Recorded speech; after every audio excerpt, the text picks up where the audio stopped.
Hey everybody, and welcome to another episode of Tacoma Cyclist. I'm Tacoma Cyclist. Boogeyman's, he's over there learning stuff. So today we're going to talk you through our pain cave. This little 10-foot by 12-foot slice of heaven that we spend an awful lot of time in this time of year because, let's face it, the weather really sucks. And because it's that time of year where we do a lot of structured training. Boogeyman and I both have coaches, and we do specific workouts. It's easier to do those indoors on the trainer, and we love using Zwift for that platform. So we spend a lot of time in here. Let me walk you through our pain cave, maybe give you some ideas as to things that you can do. I will say, honestly, I got inspired to do this because of Shane Miller's video that he has about his pain cave. If you haven't checked it out yet, just Google Shane Miller's pain cave. I think it's pretty impressive. Ours is a little different, and maybe it'll give you some ideas. But let me talk you through what we've got going on here and how we can spend so much time in this little 10 by 12 prison cell known as our pain cave. First, let me talk you through our computer setup that we're using here and how we've got it established. This display right here is actually being fed off of an HDMI cable out of this gaming laptop. Currently using an Acer gaming laptop. And specifically, the reason we're using the Acer or a gaming laptop is because it's going to have a little bit better video quality for Zwift. Zwift is a pretty intensive application for graphics. We have noticed much better performance using a laptop that's designed for gaming, and it feeds this actually pretty well. So we can actually have two different screens set up simultaneously, which in a lot of cases is pretty awesome. I can have my workout screen below, which shows me all of the various intervals that I need to be doing while I've actually got my Zwift directly in front of me. This curved screen setup here is actually pretty slick because it is pretty immersive. I'm close enough to the screen that it can kind of give me that great field of view. And then if I need to see other data down here, which I've actually been looking at EKG data on some of the stuff that I've got now with the EKG heart rate strap thing that I'm reviewing. I can look at that, or I can look at my workout all at the same time and have Zwift running here. If I'm doing a live stream, I can actually look at my stream down here and I can look at the workout here. It's a pretty good setup to have this as a multi-display setup. In this case, I'm using a relatively inexpensive TV stand from Amazon. The curved display doesn't really work, so I had to get some adapters that would allow me to mount it to it, and it does its job. I mean, it's a little janky, but it works. And then, of course, cable management. I've got all the cables run up through there. If you have some pretty good eagle eyes and have noticed this little bad boy back here, these clip speakers are not actually hooked up to the computer. They're wireless Bluetooth speakers. They're also wired and all that kind of stuff. I have a display right over there, and I'll talk through that in just a second. But we can get some pretty good sound for music or movies while we're here on the trainer. Directly between my setup and the Boogeyman setup, we got a pretty decent sized TV here. Pretty much the maximum size we could fit in here, which I think it's only like a 43 inch. But given that, again, that this is a 10 by 12 room, pretty much lined with displays across the entire front, it's about as wide as we could get. Same TV mount. In fact, there's 3 TV mounts side by side. They're all, monitor, TV, monitor.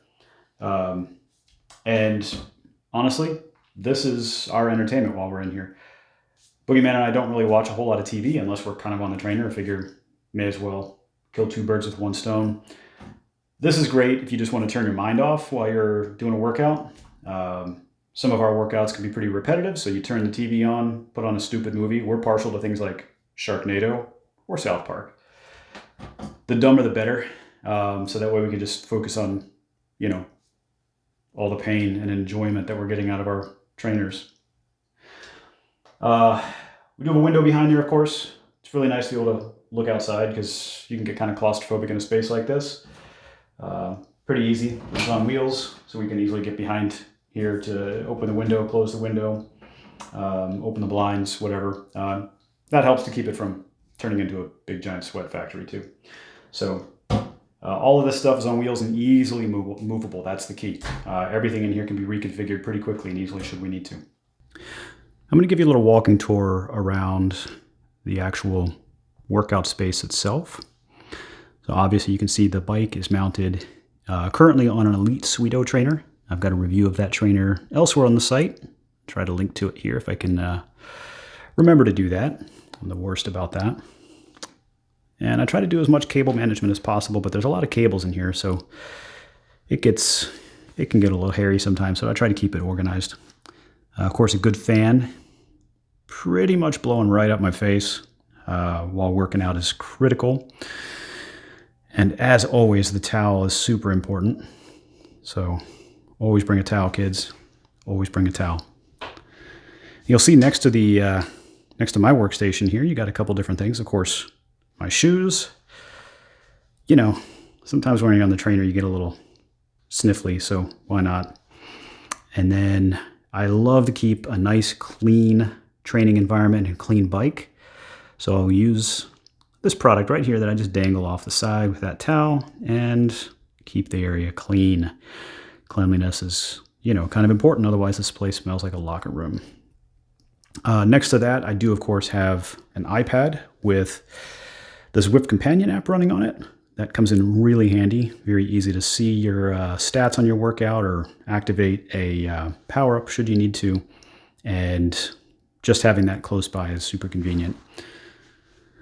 Of course, remote controls, super important. This time of the year, having access to the taillights and stuff on the ready is pretty important. But right below that, I got a stack of towels. Remember, always have a towel, kids. But having a big old stack of hand towels is pretty important. You get kind of nasty on the trainer, and frankly, sometimes the towel gets soaked or gross, or sometimes you drop it on the floor. Having spare close by is always important.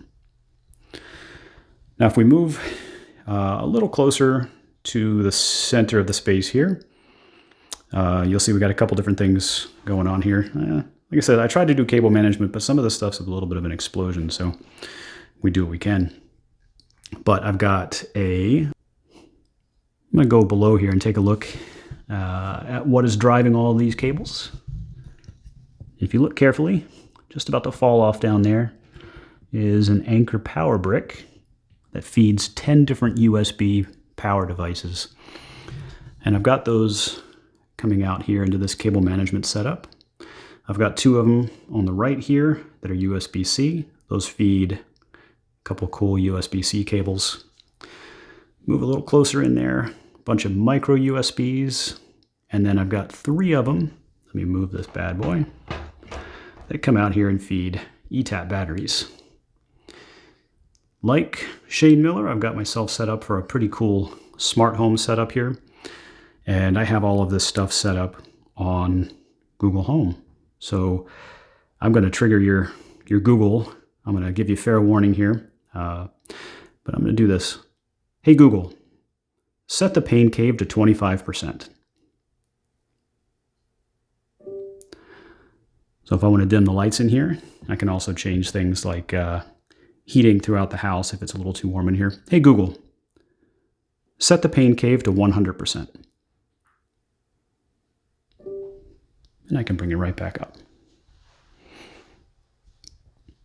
Now moving a little bit further back in the space, I have cat storage.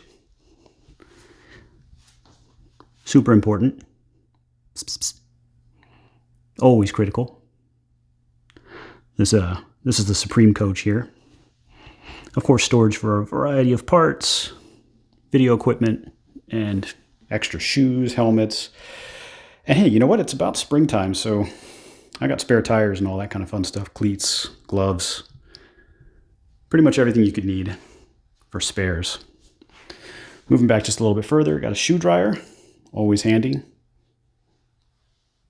A couple bikes. Again, this is a 12-foot wide, 10-foot deep room. And we've got some bikes in here,